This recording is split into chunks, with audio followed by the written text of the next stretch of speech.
कुस्तीपट्टूंचं सुद्धा हे मंगळवेढा हे माहेरघर या ठिकाणी आपल्या महेंद्र आणि समाधानमुळं या ठिकाणी हे निर्माण झालेलं आहे. मी मंगळवेढ्याचा पहिला हिंद केसरी झालाय साहेब, यांच्याकडे बघावं लागल. साहेबांच्या माननीय मुख्यमंत्री महोदयांच्या 100% डोक्यात आहे, परंतु ताईंच्या एक एक गुगल्या अशा असतात की त्या गुगलीत कधी कधी आउट होतं. ताई, कारण मी स्वतःच पैलवान आहे. ही आपली इच्छा की तुमच्या हातून नारळ फोडून आम्ही त्या ठिकाणी करू, एवढं आपल्याला या निमित्तानं सांगतो. सर्व आमदार खासदार राजकारणाचे जोडे हे गावाच्या बाहेर सोडून त्या ठिकाणी तुझ्यासाठी आम्ही खंबीरपणे त्या ठिकाणी पाठीमागे राहीन. खरं म्हणजे आपल्या मंगळवेढा तालुक्यातील एक हिरा, काही दिवसापूर्वी साताऱ्यामध्ये ज्या कुस्त्या झाल्या त्या कुस्त्यामध्ये हिंद केसरीचा किताब पटकावणारा आपल्या तालुक्यातील शिरशी या गावचा आपला मल्ल महेंद्र, खरं म्हणजे त्याची अत्यंत हलाखीची परिस्थिती असताना घरामध्ये सांप्रदायिक कुटुंब सर्व माळकरी आहे आणि माळकरी असून सुद्धा त्या ठिकाणी घरामध्ये पैलवान असले पाहिजेत अशी काका चेअरमनची खूप इच्छा, त्याच्या महेंद्राच्या चुलत्याची इच्छा असायची.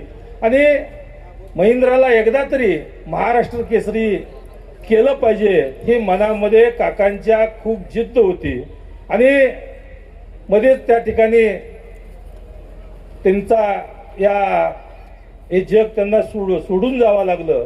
परंतु त्यांची असलेली जी इच्छा आमच्या बाबासाहेबांनी आणि त्या ठिकाणी सर्व त्यांच्या सहकार्याने आमचे नागा असतील, नागा गायकवाड असतील, सगळ्यांनी जी काका चेअरमनची जी इच्छा आहे ती इच्छा पूर्ण करण्याकरता तन मन धन हे सगळं त्या ठिकाणी दिलं गेलं. आणि पाठीमागच्या ह्याच्यामध्ये महाराष्ट्र केसरी ज्या वेळेला पुण्यामध्ये जी कुस्ती खेळायची होती तर त्यावेळेला वाघोलीला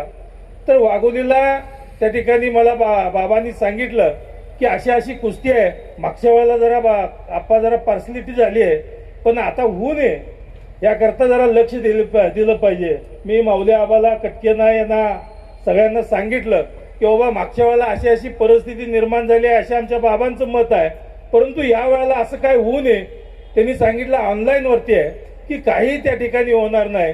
परंतु मी त्या ठिकाणी पुण्याच्या दिशेने निघालो होतो आणि आमचे मित्र नागराज मंजुळे यांनी आणि मी ती कुस्ती बघायला स्टेडियम मध्ये जाणार होतो, परंतु वेळ कमी पडल्यानंतर मी म्हणलं अण्णा आता आपण इथंच कुस्ती बघावं लागल. मग ऑनलाईन आम्ही महाराष्ट्र केसरीची महेंद्रची कुस्ती आम्ही बघितली, परंतु त्या ठिकाणी सुद्धा तिसऱ्या वेळेला आपल्याला उपमहाराष्ट्र केसरी पद हे मिळवलं. आणि खऱ्या अर्थाने हे महाराष्ट्र केसरी व्हावं अशी काकांची बाबांची सगळ्यांची इच्छा होती. परंतु त्यावेळेला बाबांचा कुस्ती झाल्या माझा फोन झाला. बाबा म्हणलं असं झालं, आता तू उपमहाराष्ट्र केसरी आहे. बाबांचं थोडंसं हळवं मन त्या ठिकाणी मन गैवरलं होतं, परंतु गैवरलेल्या मनात मी माझ्या मनाने मी बोलून गेलो, बाबा आपल्याला काहीतरी मोठं मिळायचं असेल.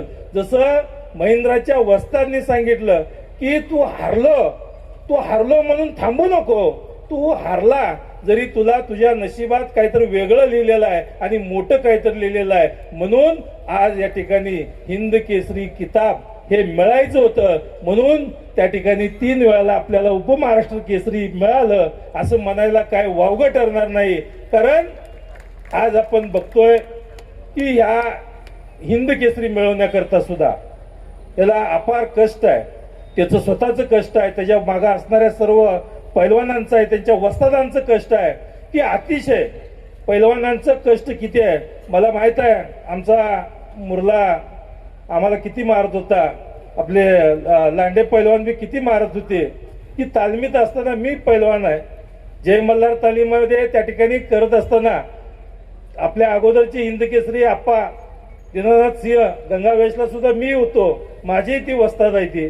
तर गंगावेशला सुद्धा तो त्या ठिकाणी खेळताना या निमित्तानं की पैलवानाला सराव करताना आमच्या बरोबर काही जण असायचे, नुसतं तुपातलं स्वयंपाक थंडाई जवळजवळ 25-25 बदामाची सकाळी हाणायची आणि जी दुपारी झोपायचं, लोणी केळी खायची आणि दूध पिऊन झोपायचं.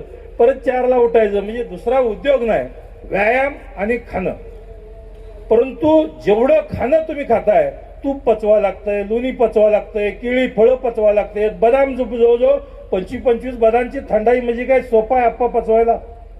100 बदामची समाधान आमचं 100 बदामची करत होतं. म्हणून तर महाराष्ट्र, आम्हाला काय महाराष्ट्र केसरीपर्यंत जायचं नव्हतं, पण घरात एक पैलवान असला पाहिजे अशी सुद्धा आमच्या अण्णांची इच्छा असायची. त्यामुळं त्या ठिकाणी आम्ही गेलो होतो. तर आज अतिशय कष्ट, त्याच्या मागे रनिंग असेल, त्याच्याबरोबर खेळताना सुद्धा मला वाटतं संदीपराव 4-4 पोरं ती खेळवून काढत असेल, म्हणजे 4-4 पोरं ही दमवून काढा लागते ती. त्यावेळेला या ठिकाणी या पदापर्यंत हिंद केसरी आज जवळजवळ 28 राज्य, बरोबर आहे महेंद्र, 28 राज्यामध्ये 28 राज्यांनी याच्यामध्ये सहभाग घेतला. 140 ओपन गटामध्ये पैलवान आले होते आणि 140 पैलवानाबरोबर झुंज खेळून त्या ठिकाणी महेंद्र आपला हा हिंद केसरी किताब, हा हिंद केसरी किताब जवळजवळ 52वा हिंद केसरी किताब आहे. परंतु या ठिकाणी काही मध्ये हिंद केसरी झाले नव्हते म्हणून 31 का 32 आहे आता, नाही 52वा टोटल आहे, पण मध्ये काही तर गॅप पडलाय थोडा. 31वा का 32वा हा हिंद केसरी किताब हा या ठिकाणी आपल्या महेंद्रांनी, आपल्या मंगळ्याच्या महेंद्रांनी या ठिकाणी पटकावला. याच्यासारखा सोन्याचा दिवस या मंगळकरांना, कारण मंगळडा हे संतांचं माहेरघर आहे, मंगळवेढा हे ज्वारीचं माहेरघर आहे, मंगळवेढा हे ज्ञानाचं माहेरघर आहे, मंगळवेढा हे क्रीडा क्षेत्रातलं सर्वात या ठिकाणी आदरणीय भगत सरांनी अतिशय चांगले खेळाडू या ठिकाणी निर्माण केले. आणि चांगले खेळाडू नुसते निर्माण केले नाहीत तर हे 7 समुद्र पार म्हणजे आंतरराष्ट्रीय लेवलला, नॅशनल इंटरनॅशनल लेवलला या ठिकाणी ते खेळाडू पोचवले. तिथं सुद्धा त्यांनी पदकं पटकावली. आणि आज त्या ठिकाणी ही जी माती आहे ही जशी संतांच्या पावनभूमीनं, संतांच्या पवित्र भूमीत या ठिकाणी आपण जसं म्हणतो त्या ठिकाणी हे ज्वारीचं कोठार आहे, ज्ञानाचं कोठार आहे. हे या ठिकाणी क्रीडा क्षेत्रामध्ये असणाऱ्या सर्व खेळाडूंचं सुद्धा हे माहेरघर आहे. आणि आज कुस्तीपट्टूंचं सुद्धा हे मंगळवेढा हे माहेरघर या ठिकाणी आपल्या महेंद्र आणि समाधानमुळं या ठिकाणी हे निर्माण झालेलं आहे. मी मनापासून या भागाचा लोकप्रतिनिधी म्हणून, कारण अतिशय हलाख्याच्या परिस्थितीतून महेंद्रनं अतिशय परिश्रम केले. या ठिकाणी आमचे सहकारी राजाभाऊनी आणि आदरणीय ढोबळे सर असतील, अभिजित आबा असतील, यांनी या ठिकाणी सांगितलं गेलं की मुख्यमंत्र्यांच्याकडे जायला पाहिजे. मी ज्या वेळेला झालं मागच्या 4 दिवसात, मला ते मंगळवार का बुधवारी आपण गेलो होतो, तर त्यावेळेला सुद्धा आम्ही मुख्यमंत्र्यांच्याकडे गेलो. मुख्यमंत्र्यांना जवळजवळ त्या ठिकाणी 5-10 मिनिटं हे सगळे आलेले आहेत, लवकर घेऊन या ताई असं म्हणून सांगितलं. यांना बाहेर होते तर बाहेरनं लवकर घेऊन या म्हणून सांगितलं. सगळ्यांना आणले, जवळजवळ 15-20 लोक.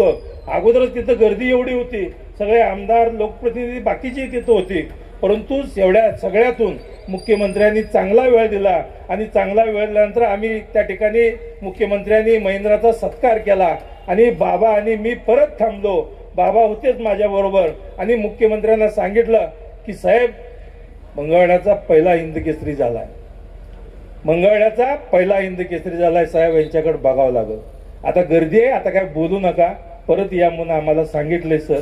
त्यामुळं साहेबांच्या, माननीय मुख्यमंत्री महोदयांच्या 100% डोक्यात आहे. परंतु आता ताईंनी ज्या पद्धतीनं सांगितलं की हिंद